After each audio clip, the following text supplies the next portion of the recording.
Walmart doesn't officially sell most items as open box in a standardized program, so what people call open box is usually a mix of returns, refurbished items, and clearance stock depending on the product and seller.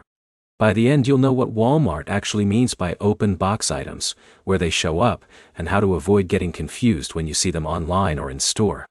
Here's how it breaks down. First, Walmart open box items are not a single official category like you might see at other retailers.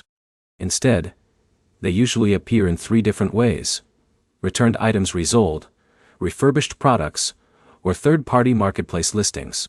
That means condition and pricing can vary a lot depending on where the item is listed. On Walmart.com, most open box style items come from marketplace sellers. These sellers list returned or lightly used products and label them with conditions like open box, refurbished, or used. Walmart itself is not always the direct seller in these cases. In store, things work differently. Physical Walmart stores typically do not label products as open box in a consistent way. Instead, returned items may be processed into clearance, liquidation, or sometimes resold depending on condition.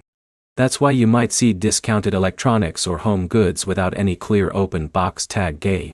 Now here's the important part most people miss. Condition labeling is everything. One seller's open box might mean an item was simply returned and never used, while another might mean it was tested and repackaged. There is no single universal standard across all listings. Because of that, you need to check the item details carefully before buying. Look for return policy terms, warranty information, and whether the item is sold directly by Walmart or a third-party seller.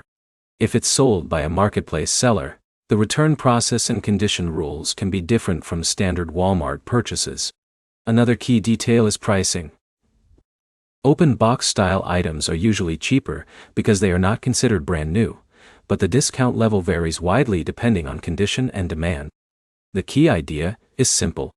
Walmart doesn't run a consistent open box program, so what you're really seeing is a mix of resale, refurbished, and third-party listings. To sum it up, open box items at Walmart are not a single official category. Condition labels vary by seller, and marketplace listings are where most of them appear online. Next step is simple. Always check who is selling the item and read the condition details before buying anything labeled as open box. If you want more clear Walmart policy breakdowns like this, subscribe for more simple explanations without the confusion.